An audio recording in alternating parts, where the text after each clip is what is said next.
Hello friends, welcome to my channel. ഇന്ന് നമ്മൾ നല്ലൊരു നാടൻ ചേമ്പ് കറിയാണ് തയ്യാറാക്കാനായിട്ട് പോകുന്നത്. ചേമ്പ് കറി എന്ന് കേൾക്കുമ്പോൾ നിങ്ങൾക്കൊക്കെ ഇഷ്ടമായിരിക്കില്ല അല്ലേ? ചിലവർക്കൊക്കെ ഇഷ്ടമായിരിക്കും ചേമ്പ് കറി കൂട്ടാനായിട്ട്. നമ്മൾ വളരെ രുചികരമായിട്ട് വളരെ പെട്ടെന്ന് നല്ലൊരു ചേമ്പ് കറി എങ്ങനെയാണ് ഉണ്ടാക്കുന്നത് എന്നുള്ളതാണ് ഇന്നത്തെ വീഡിയോ. അപ്പോൾ അതിനായിട്ട് ഞാൻ കുറച്ച് ചേമ്പൊക്കെ ഒന്ന് തൊലിയൊക്കെ ചുരുണ്ടിയിട്ട് കട്ട് ചെയ്ത് വെച്ചിരിക്കുകയാണ്. വലുപ്പത്തിൽ തന്നെയാണ് കട്ട് ചെയ്ത് വെച്ചിരിക്കുന്നത്. അപ്പോൾ ഇതിലേക്കുള്ള അരപ്പിനായിട്ട് മറ്റു കുറച്ച് ഇൻഗ്രീഡിയൻസുകളൊക്കെ എടുത്ത് വെച്ചിട്ടുണ്ട്. ഇതിലേക്ക് ഞാൻ ഒരു 5 ടേബിൾ സ്പൂൺ അളവിൽ തേങ്ങ ചിരകിയത്, ഒരു പച്ചമുളക്, ഒരല്പം ജീരകം, 3-4 വെളുത്തുള്ളി, പിന്നെ സവാളയാണ് കൊച്ചുള്ളിക്ക് പകരം എടുത്ത് വെച്ചിരിക്കുന്നത്. ഈ കുടംപുളി നമ്മൾ ഇതിലേക്ക് ചേർത്ത് കൊടുക്കുന്നത് എന്തിനാണെന്ന് വെച്ചാൽ ചിലപ്പോൾ ചേമ്പ് ചൊറിയാനുള്ള ചാൻസ് ഉണ്ട്. അപ്പോൾ അത് മാറിക്കിട്ടും നമ്മൾ ഇതുപോലെ പുളി ചേർത്ത് കൊടുക്കുകയാണെങ്കിൽ. പിന്നെ ഒരു നുള്ളു മഞ്ഞൾപ്പൊടിയും 1 ടീസ്പൂൺ അളവിൽ മുളക് പൊടിയും കൂടി ചേർത്ത് കൊടുത്തിട്ടാണ് നമ്മൾ ഈ അരപ്പ് തയ്യാറാക്കുന്നത്. അപ്പോൾ ആദ്യം നമുക്ക് ഈ ചേമ്പൊന്ന് വേവിച്ചെടുക്കാം.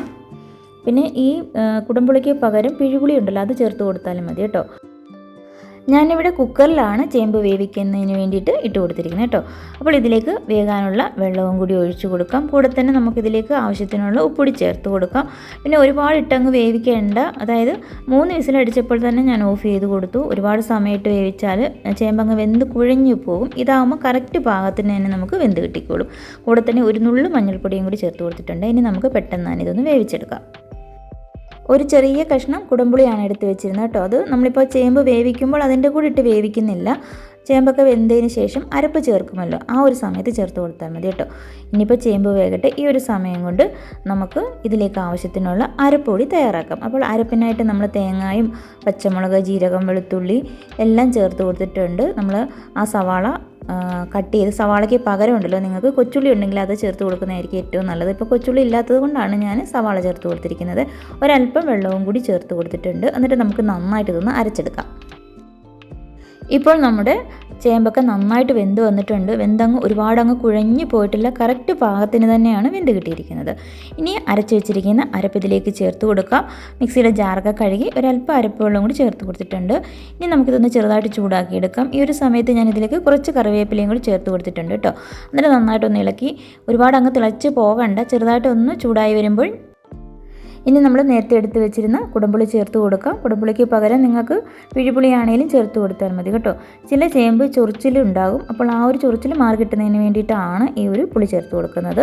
നന്നായിട്ട് ഇളക്കി ചെറുതായിട്ടൊന്ന് തിള വന്നോട്ടെ. അത് കഴിയുമ്പോൾ നമുക്ക് സ്റ്റവ് ഓഫ് ചെയ്ത് കൊടുക്കാം. ഇത്രയേ ഉള്ളൂ. ഇനി നമ്മളിതിലേക്ക് താളിച്ച് മാത്രം ഒഴിച്ചു കൊടുത്താൽ മതി. വളരെ എളുപ്പമല്ലേ ഈ ഒരു ചേമ്പ് കറി തയ്യാറാക്കാനായിട്ട്. അതുപോലെ തന്നെ നല്ല ടേസ്റ്റുമാണ് കേട്ടോ ഈ ഒരു രീതി തയ്യാറാക്കുകയാണെങ്കിൽ. നമ്മൾ ചീനച്ചട്ടിയിലേക്ക് എണ്ണ, കടുക്, കൊച്ചുള്ളി, വറ്റൽമുളക്, കറിവേപ്പില ഇത്രയും ചേർത്ത് കൊടുത്തിട്ടുണ്ട്. ഇനി നമുക്ക് നമ്മുടെ കറിയിലേക്ക് ഇത് ഒഴിച്ചു കൊടുക്കാം. അങ്ങനെ വളരെ പെട്ടെന്ന് നല്ല രുചിയോട് കൂടിയിട്ടുള്ള ഈ ഒരു ചേമ്പ് കറിയുടെ റെസിപ്പി നിങ്ങൾക്ക് ഇഷ്ടമായി കാണുമോ?